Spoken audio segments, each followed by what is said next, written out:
Alright, so what we got going on today, we have bought a new product for the kayaks. We are going BTB this year and we want to have a good fish finder and a GPS, and we bought 2 in 1. And what we bought was the Garmin Striker 4, and it's a good price, man. We got this at the Bass Pro Shop, paid $120 for this, and I'm not doing a product review on it right now, but this is the fish finder that we're getting ready to use. But what I want to show you, the reason we're making this video, is I want to show you how we're going to mount it. We want to have a portable system that we can take on and off of the kayak, and something that will be easy to use. So here's what we did. Very simply, we have created a battery box out of a dry box. This is where the battery is going to be stored. Alright, so here's how simple this is. Okay, let's start first with how we get a wire through a waterproof box and keep it waterproof. So I ordered these off of Amazon, so you can take a look at that. That's probably a product number that you can use.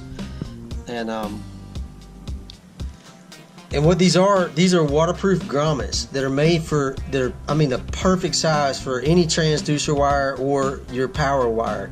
This is the power cable going through here, and the way this works is like this. The cable will go through this. This is a flexible, you can see this is flexible here. This right here is a dome, and so what happens is, as you tighten this up, you put your wire through here, and then as you tighten this up, what happens is this tightens around the cable and creates a waterproof seal. And so that's what we have on the outside of this. We've got this crimp down, and we've created a waterproof seal right here. Then you'll also notice that there is an O-ring. Look right here. There's an O-ring on this side, okay? So we took and we drilled a 1/2 inch hole, and we placed this through this, and you see the O-ring here. You can see that O-ring. We put that through, we tighten it up on the other side, get it good and snug, and you have now created a waterproof seal to run your power cable into your dry box, and then hook it up to your battery however you choose.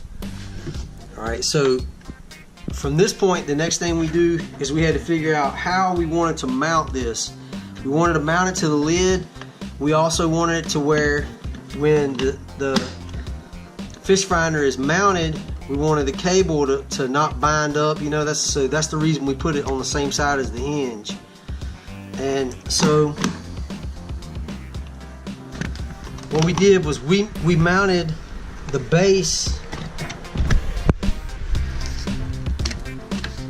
We mounted the base right here, and it comes with some screws like this, but that doesn't work for an application like this. So I just got some regular machine screws. I drilled a little hole that was just big enough for that machine screw to fit through. It was actually snug, tightening it up. And then I put a nut on the back of it, put some silicone in there too, and really there wasn't even enough room for the water to go through because it was tight, just tightening the nut up. But I tightened that up, and then I backed it up with another nut. So I double nutted onto this screw right here so that it's good and secure. I know that's not going anywhere. Okay, so with our base mounted,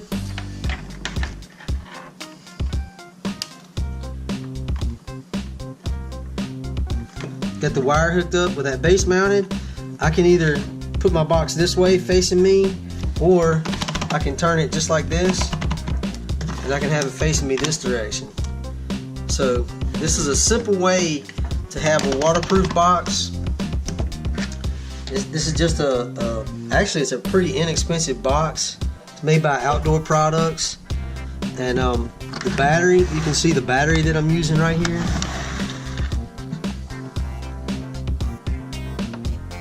That's the battery that I'm using. And I think the battery and the box and the grommets and everything was probably somewhere in the neighborhood of about $40, I think, is about what I spent on that. I don't remember exactly. But that's created a waterproof battery, a place to mount my fish finder, and then we'll do some more, and we'll show you exactly how we're going to mount the transducer. So what we're using is a piece of plastic cutting board you can get at any dollar store, and that's what's going to attach the PVC pipe to, that's going to hold the transducer. And then we took some nylon spacers that you can get at Lowe's and set it to the height that we wanted, so the transducer set where I wanted it to sit, and that gives me a place also to mount that battery box.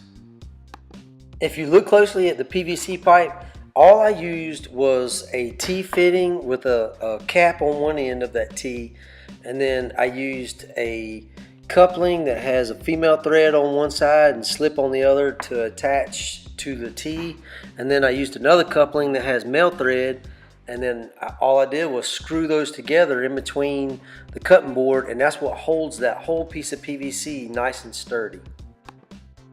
Okay, so here's a look at the finished dry box for the battery. All I did was take a two-way flat, and from one end of the two-way flat connection runs to the battery, and it's got just two little slip-on connections. The slip-on connections were soldered and then heat shrink to the other side of that two-way flat, runs back over to the positive and negative cables, and I've got an inline fuse. Really simple. Now all I did was take 6 different bungee cords that I got from Lowe's, and I strapped it down to the cutting board. That's what's holding the battery box.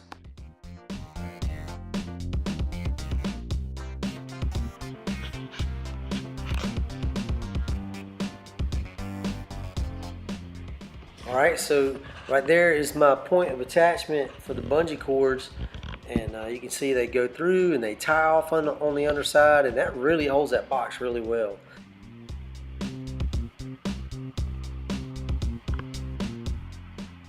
So you can see how nice and clean and simple that is. That's my battery cable running into a waterproof connection going into a dry box, man. That is really simple and clean, and it works really well. And then my transducer wire comes right out. It goes over, and I've got it bundled up nice and neat and clean. It's not going anywhere. And all I did was take that lead and run it right down through the PVC pipe. That goes underneath, goes right to my transducer, and everything is clean and simple. And really cool thing is that you can tell right here in my video that transducer is down into the water, but it's not to a point where it would get knocked by anything. This picture is showing exactly what it's going to look like as I go into the surf. I'll take the actual fish finder off and put it in the bag that goes on the back of my seat, and I won't have to try to jump over it or throw a leg over it. And then once I get out there, all I got to do is slide it right onto the clip that's mounted, and then plug my 2 wires in, and I'm ready to go. I say a prayer? Yeah. Lord, we thank you for this day, this beautiful day. We thank you for the beautiful weather. Yes, God. We thank you, Lord, for the calm water. And we thank you that you're surrounding us with angels to protect us and keep us safe and strong and healthy, and surround our family as we're gone. Yes, God. And Lord, bless us with fish that bite. In Jesus' name. Yes. Amen. Amen.